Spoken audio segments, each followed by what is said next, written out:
복습 4. 듣기. 다음을 듣고 질문에 답해보세요. 1번. 인터넷 사이트에서 한국인 성인 남녀 1000명을 대상으로 거절에 어려움을 겪는지 조사했습니다. 조사 결과 응답자의 72%가 상대방의 부탁을 거절하기 어렵다고 응답했습니다. 가장 거절하기 어려운 상황이 무엇이냐는 질문에 가족이나 친구처럼 가까운 사람의 부탁이라는 응답이 57%로 과반수를 차지했습니다. 다음으로 직장 상사의 지시나 회식이라는 응답이 32%였고 영업사원의 상품 권유를 거절하기 어렵다는 응답은 7%에 불과했습니다. 이 조사 결과를 통해 한국인은 가까운 사람의 부탁을 거절하기 어려워한다는 것을 알 수 있습니다.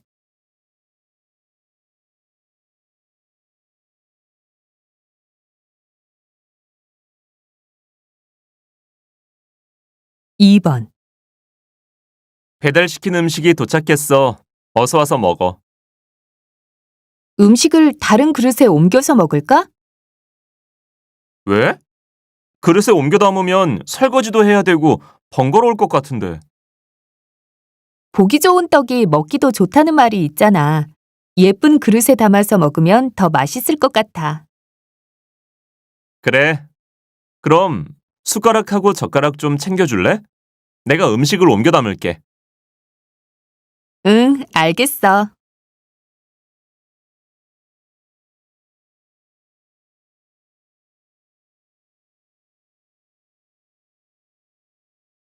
3번. 손님, 이 옷은 어떠세요? 이번에 새로 나온 제품이에요. 혹시 다른 색깔은 없나요? 색이 마음에 안 드세요? 잘 어울리실 것 같은데. 마음에 안 든다기보다는 집에 비슷한 색깔의 옷이 많아서요. 아, 이거 좋네요. 네, 그 옷도 요즘 인기가 많아요. 한번 입어보시겠어요? 사이즈가 어떻게 되세요? 100이면 될 것 같아요. 잠시만 기다려 주시겠어요? 창고에서 가져와야 할 것 같아요. 기다리시는 동안 한번 둘러보세요. 네, 감사합니다.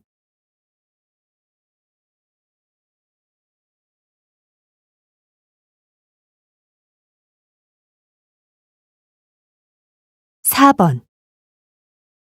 선의의 거짓말은 상대방을 배려하기 위해 하는 거짓말을 의미합니다.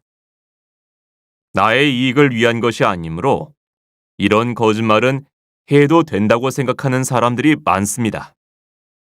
예를 들면 발표를 망친 친구에게 발표를 잘했다고 위로하거나 외모에 자신감이 없는 동생에게 외모에 대한 칭찬을 하는 것입니다.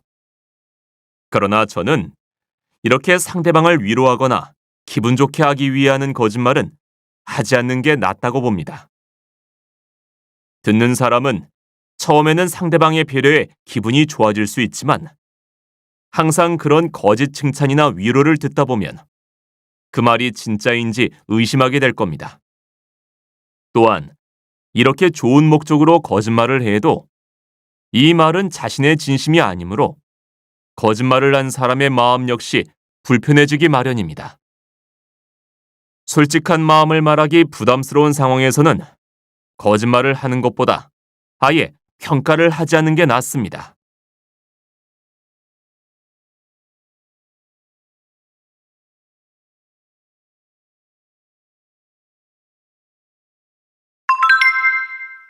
다음을 듣고 들은 내용과 같은 것을 고르세요.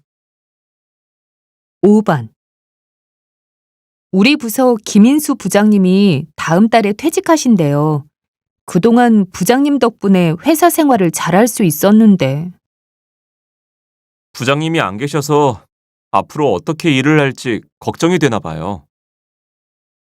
걱정이 된다기보다는 좀 아쉬워요. 우리 부장님은 이해심도 많으시고 직원들이 실수를 해도 잘못을 지적하지 않고 감싸주셨거든요. 부럽네요. 그런 상사를 만나기 쉽지 않은데. 저희 부장님은 잔소리도 많으시고 항상 일을 잘하라고 부담을 주세요. 그래도 이 일을 잘하면 능력을 인정해주고 칭찬해주신다고 하지 않았어요? 네, 그건 그래요.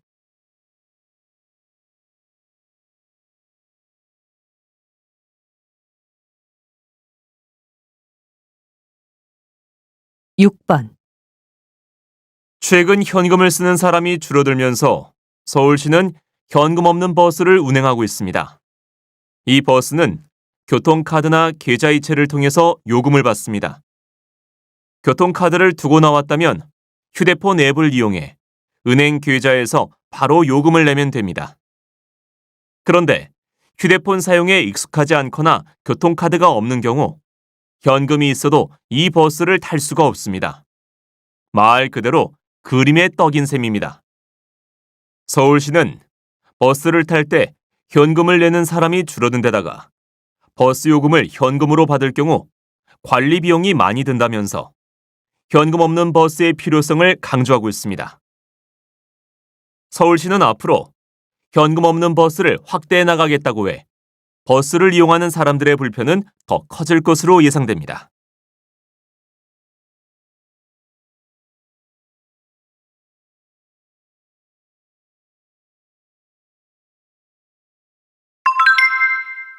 대화를 듣고 질문에 답해보세요. 7번에서 8번. 목말라서 죽을 것 같아. 빨리 편의점에 가서 물 한 병 사자. 저쪽에 가면 정수기가 있을 거야. 조금만 참아. 좀 참으면 1,000원이나 아낄 수 있어. 난 돈보다 내 몸이 더 소중해. 그리고 물 한 병 살 돈을 아껴서 뭘 할 수 있다고 그래? 적은 돈이지만 모으다 보면 큰 돈을 만들 수 있어. 나 하루에 1,000원씩 저금하는 거 알지? 티끌 모아 태산이라더니 그렇게 조금씩 모아서 벌써 100만 원이 됐어. 나는 티끌 모아 티끌인 것 같아. 그게 무슨 말이야? 전에 나도 티끌 모아 태산이라는 말을 믿고 100원짜리를 모은 적이 있어. 돈을 모아서 가방을 사려고 했거든. 근데 모인 돈이 너무 적어서 가방을 사기는커녕 친구랑 밥 한 끼 먹기도 힘들었어. 설마 내가 꾸준히 돈을 모았겠어? 넌 인내심도 부족하고 성격도 급해서 뭐든지 금방 포기하잖아. 보나마나 좀 모으다가 포기했을 게 뻔해. 뭐라고? 너 지금 나 무시하는 거야?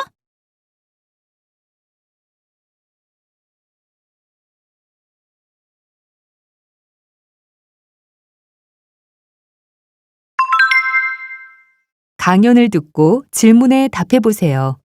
9번에서 10번. 한국에서는 어른의 말을 잘 듣지 않는 아이에게 청개구리 같다고 합니다. 옛날 사람들은 비가 올 때마다 청개구리가 우는 것을 보고 청개구리 이야기를 만들었고, 이 이야기에서 청개구리 같다라는 표현이 생겨나게 된 것이지요. 청개구리 이야기를 모른다면 청개구리 같다는 말이 무슨 뜻인지 알기 어렵습니다. 이처럼 속담이나 관용어는 그 나라의 문화나 옛날 이야기와 관련된 것이 많습니다. 그런데 재미있는 것은 실제로 청개구리는 비가 올 때 더 크게 운다는 것입니다. 청개구리는 피부로 호흡을 하기 때문에 건조한 날보다는 습도가 높은 날에 더 편하게 호흡할 수 있다고 합니다. 그래서 비 오는 날 힘차게 소리를 내는 것입니다. 이렇게 옛날 사람들은 자연 현상이나 동물의 생태, 독특한 지형 등을 관찰하고 여기에 상상력을 더해서 이야기를 만들었습니다. 그 대표적인 예로 울산바위라는 이야기가 있는데, 설악산에 있는 큰 바위를 보고 그 바위가 울산에서 올라왔다고 상상한 것입니다. 여러분이 한국에서 여행을 할 때 독특한 이름을 가진 바위나 연못이 있다면 관련된 이야기가 있지는 않은지 확인해 보십시오. 그 지역 사람들에게 전해져 오는 재미있는 옛날 이야기를 만나게 될 겁니다.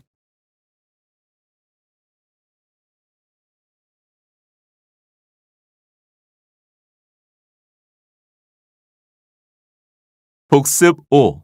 듣기. 다음을 듣고 질문에 답해 보세요. 1번. 한국인 한 명이 1년 동안 버리는 플라스틱 쓰레기는 얼마나 될까요? 2016년 발표된 SEA 보고서에 의하면 한국의 1인당 플라스틱 쓰레기 배출량은 88kg으로 미국 105kg, 영국 99kg에 이어 세 번째로 많다고 합니다. 플라스틱 쓰레기뿐만 아니라 전체 쓰레기 배출량도 점점 늘어나고 있습니다. 환경부에 의하면 2016년에 국내에서 하루 평균 배출된 쓰레기는 약 43만 톤이며 2018년 45만 톤, 2020년 55만 톤으로 크게 증가했다고 합니다. 전문가들은 플라스틱, 비닐 등 일회용품 사용을 줄이지 않으면 몇 년 안에 전국이 쓰레기로 뒤덮일지도 모른다고 경고하고 있습니다.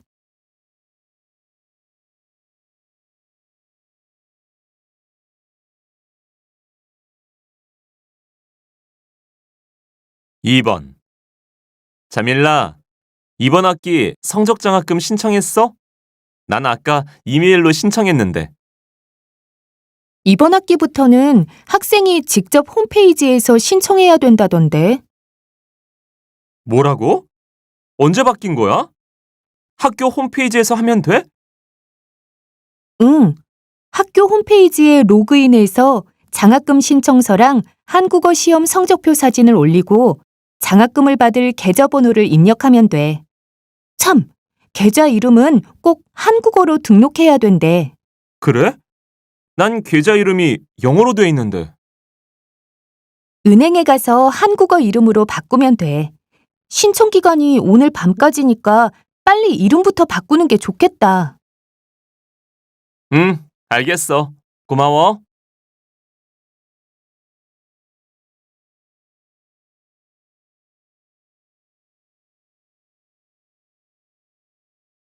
3번. 제가 요즘 안 쓰는 물건을 정리하고 있는데요. 선풍기를 어떻게 버려야 되는지 잘 모르겠어요. 사용할 수 있는 거면 이웃장터에서 팔아보는 게 어때요? 쓸만한 걸 그냥 버리면 쓰레기가 되잖아요. 아직 작동하기는 하는데 10년이나 쓴 거라서 팔기가 좀 그래요.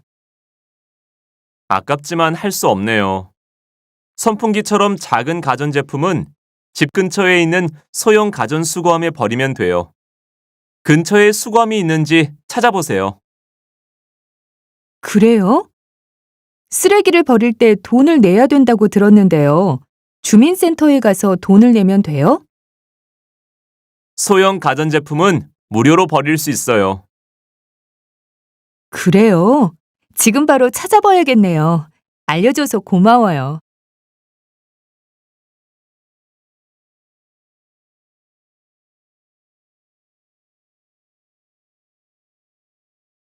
4번.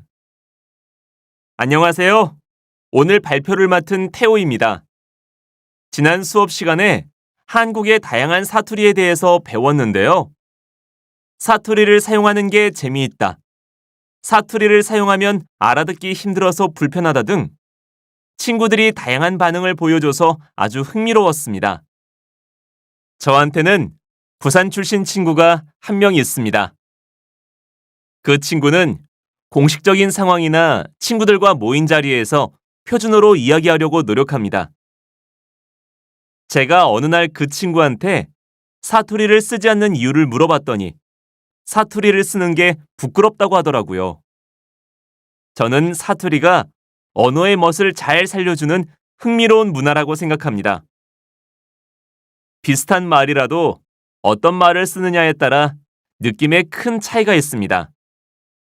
사투리는 한국어 표현을 풍부하게 만들어주고 친근한 느낌을 들게 하는 정이 담긴 말입니다. 사투리를 통해서 그 지역만의 독특한 문화를 널리 알릴 수 있으니까 저는 제 친구가 사투리 쓰는 것을 부끄럽게 여기지 말고 자랑스럽게 생각했으면 좋겠습니다. 그리고 저도 기회가 된다면 지역의 문화를 보여주는 사투리를 배워보고 싶습니다.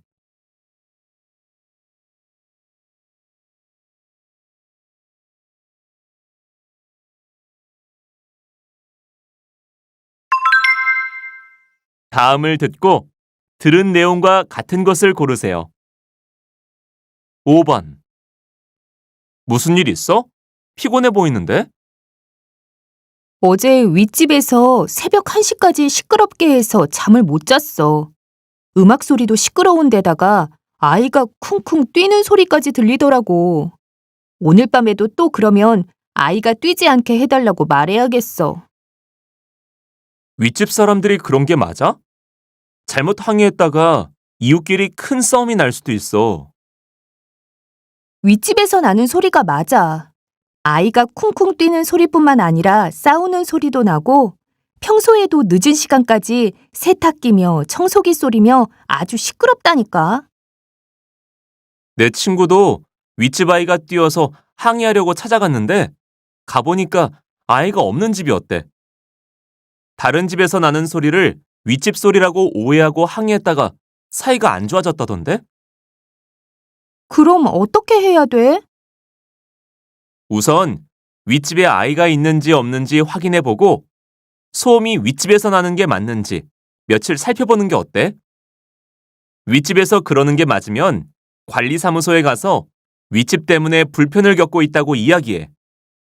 내가 직접 해결하는 것보다 관리사무소를 통해서 해결하는 게 더 좋아.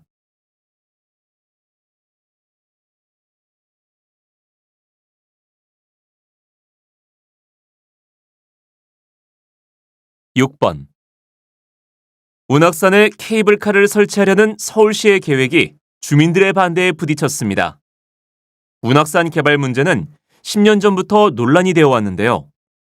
서울시의 계획에 찬성하는 주민들은 케이블카를 설치하면 일자리가 늘고 지역 경제가 발전할 거라고 기대하고 있습니다. 반면에 환경단체에서는 운악산의 환경이 파괴될 뿐만 아니라 오염이 발생할 것을 우려하면서 케이블카 설치 계획을 취소하라고 요구하고 있습니다. 입장과 이해관계가 다른 양쪽이 맞서고 있어서 쉽게 해결책을 찾기는 어려울 것으로 예상됩니다.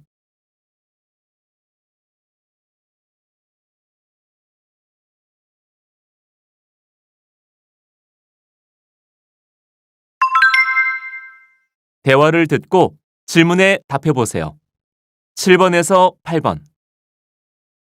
이거 새로 나온 물티슈인데 한번 써봐.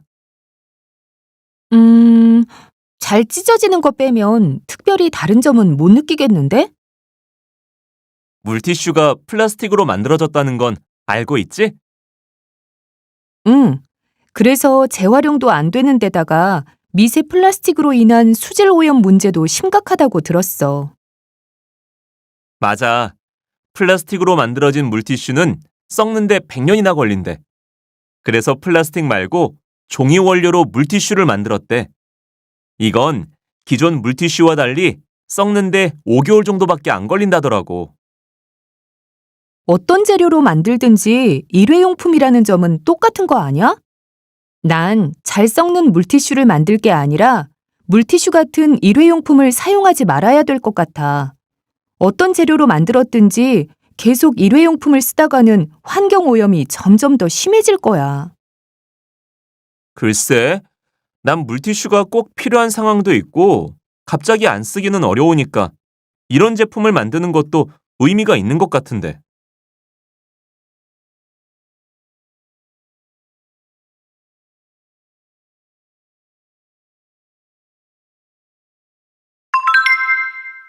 강연을 듣고 질문에 답해보세요.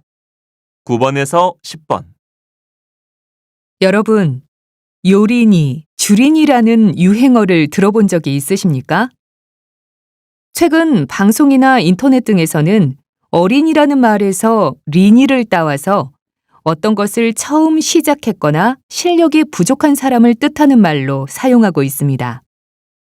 요린이는 요리를 처음 배우는 사람이며 주린이는 주식을 처음 하는 사람을 뜻합니다. 또 다른 예로는 자전거 초보를 자린이, 등산을 처음 시작하는 사람을 등린이라고 부르는 것이 있습니다. 이 말을 사용하는 사람들은 린이를 붙여 말하면 초보라고 하는 것보다 귀엽고 사랑스러운 느낌이 든다고 말합니다. 그러나 이 말이 어린이를 차별하는 표현이라며 비판하는 의견도 있습니다. 우리가 의식하지 못하는 사이에 어린이를 어른에 비해 실력이 부족하다고 생각한다는 겁니다. 저는 이런 비판에 일리가 있다고 생각합니다. 린이라는 말이 귀엽게 느껴진다는 것도 사실 어린이는 귀여워야 한다는 생각이 드러난 것 아닐까요? 나보다 힘이 세고 지위가 높은 사람한테 귀엽다고 말하지는 못하니까요. 이처럼 우리가 무심코 사용하는 말이 논란이 될 수도 있습니다. 말의 중요성은 아무리 강조해도 지나치지 않을 겁니다. 여러분이 자주 사용하는 말에 대해 한번 생각해 보시면 어떨까요?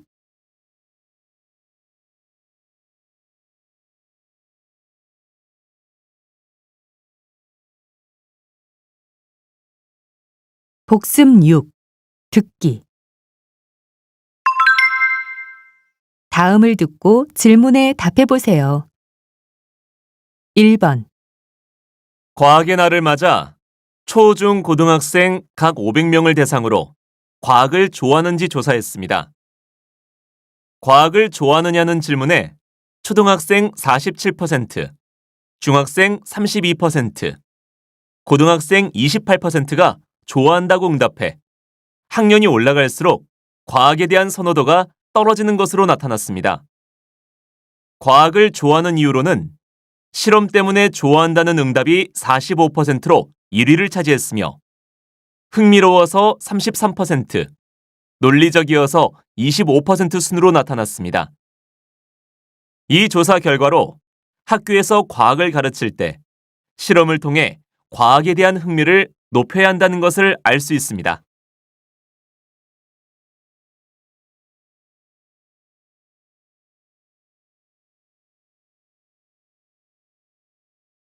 2번. 너무 춥다. 손이 얼 것 같아. 자, 이거 받아. 손난로인데 들고 있으면 따뜻해질 거야. 아까 너 만나러 오면서 샀어. 고마워. 근데 왜 열이 나는지 알아? 글쎄, 난 잘 모르겠는데?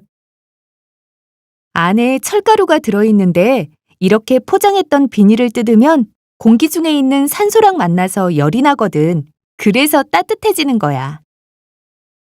난 과학 이야기라면 골치가 아파. 그런데 별로 안 따뜻하네? 빨리 따뜻해지게 하려면 흔들면 돼. 흔들면 산소랑 반응이 빨리 일어나거든. 그래? 그럼 한번 해볼까?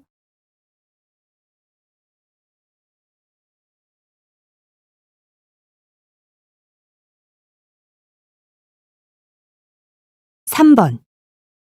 이 화초 좀 보세요. 얼마 전에 거래처에서 선물 받은 건데 잎이 까맣게 변했어요. 이런 식물은 강한 빛을 싫어해서 햇볕을 직접 쬐면 잎이 탈 수 있어요. 그럼 화분을 옮겨야겠네요. 정수기 옆으로 옮기면 어떨까요? 우리 사무실에서 제일 바람이 잘 통하고 햇빛도 비치지 않는 곳이니까 이 화초가 잘 자랄 거예요.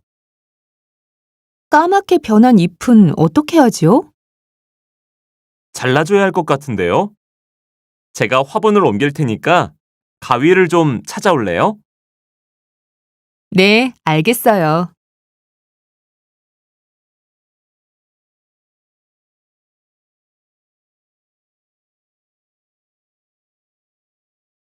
4번. 저는 지금으로부터 1년 전 한국에 처음 왔을 때의 기억이 아직도 생생합니다. 낯선 곳에서 살게 되어서 잔뜩 긴장한 데다가 날씨마저 추워서 몸도 마음도 힘들었었지요.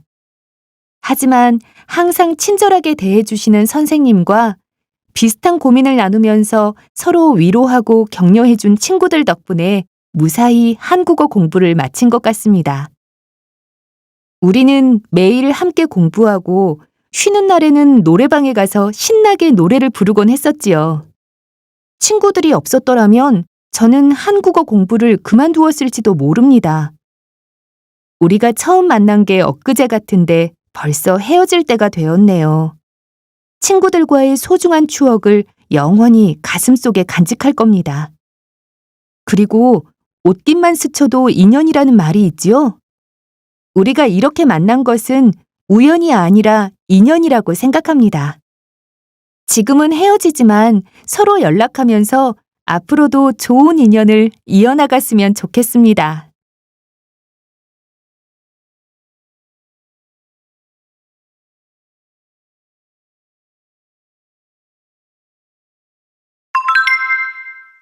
다음을 듣고 들은 내용과 같은 것을 고르세요. 5번. 혹시 서울중학교 다니지 않으셨어요? 네, 그런데요. 혹시 김민우? 맞아. 어떻게 이런 데서 만나냐? 세상 참 좁다. 그러게. 근데 너 몰라보게 달라졌다. 키도 많이 크고 되게 멋있어졌는데? 멋있긴. 넌 예전 그대로다. 학교 다닐 때 너 좋아하는 친구들 많았는데 지금도 인기 많겠는걸? 참, 다음 주에 중학교 동창회가 있는데 알아? 우리 1년에 한 번씩 모이는데 그때마다 내가 안 나와서 궁금했어. 나 고등학교 때 이사 가는 바람에 중학교 친구들하고 연락이 끊겼거든. 그래서 동창회를 하는 줄도 몰랐어. 이번에 우리 반 친구들이 거의 다 모이니까 너도 동창회에 오는 게 어때? 그럴까? 어디에서 하는데?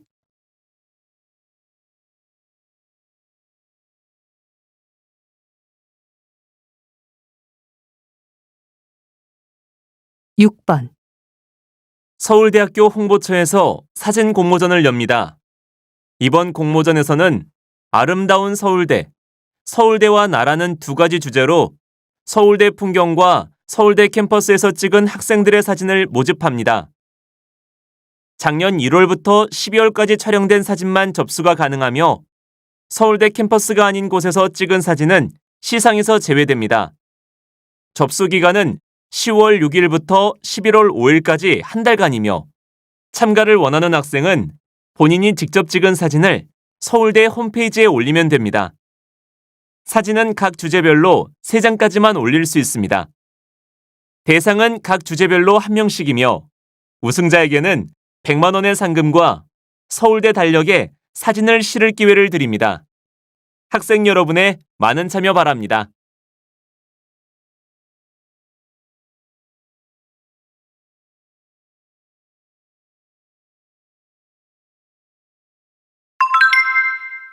강연을 듣고 질문에 답해 보세요. 7번에서 8번. 머리카락 모양과 같은 신체적 특징은 유전자에 의해서 결정된다는 것을 다들 알고 계실 텐데요. 과학에 대해 흥미를 느끼지 못하는 사람도 부모님 중 누구에게 유전자를 물려받았는지 궁금했던 적이 있으실 겁니다. 만약 여러분의 부모님 중 한 분이 곱슬머리라면 여러분이나 형제들이 곱슬머리일 확률이 높아지는데요. 이런 신체적 특징뿐만 아니라 능력이나 질병도 유전되어 나타나는 경우가 있습니다. 부모님으로부터 받은 유전자 때문에 다른 사람에 비해서 짧은 손가락을 가지거나 초록색과 빨간색을 구별하지 못하는 것이 그 예입니다. 또한 부모 모두 당뇨병이 있는 경우 당뇨병에 걸리기 쉬운 유전자가 부모로부터 자식에게 전달될 가능성이 높습니다. 그러나 앞의 경우와는 달리 당뇨병은 환경의 영향도 받습니다. 따라서 당뇨병에 잘 걸리는 유전자를 가지고 있더라도 규칙적으로 운동하고 좋은 식습관을 가지면 당뇨병에 걸리지 않을 수 있습니다.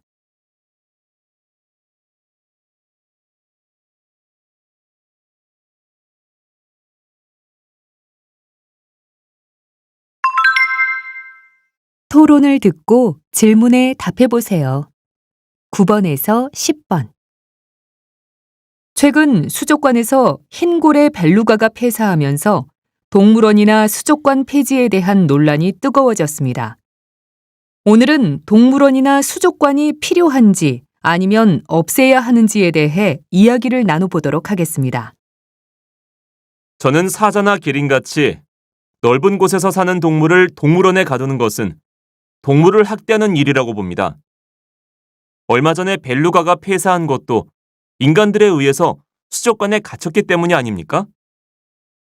벨루가가 죽은 것은 저도 안타깝지만 제 생각에는 아이들의 교육을 위해서 동물원이나 수족관은 꼭 필요한 것 같습니다. 동물원이나 수족관이 없다면 아이들이 벨루가나 사자를 직접 볼 기회가 거의 없습니다. 책에서 작은 사진으로 보는 것과 실제로 눈앞에서 보는 것은 큰 차이가 있습니다. 과학기술이 발달하면서 사막이나 바다에 가지 않고도 가상현실 안경 등을 통해서 사자나 벨루가 같은 동물을 볼 수 있게 되었습니다. 철창 안에 갇힌 기운 없는 사자를 보여주는 것이 교육적으로 바람직할까요? 얼마 전 한 동물원에서는 멸종위기에 처한 한국 호랑이 새끼가 태어났습니다. 동물원이 없어진다면 이런 멸종위기 동물들은 더 빨리 사라질 겁니다. 동물들이 멸종위기에 처한 것은 인간들이 서식지를 파괴하고 동물들을 마구 사냥했기 때문입니다. 동물원에서 번식을 시키는 것은 멸종을 막는 게 아니라 멸종을 늦추는 일일 뿐입니다. 저도 인간 때문에 동물들이 멸종위기에 처했다고 생각합니다. 그래서 인간들이 동물원이나 수족관에서 멸종위기 동물을 보호해야 하는 것입니다.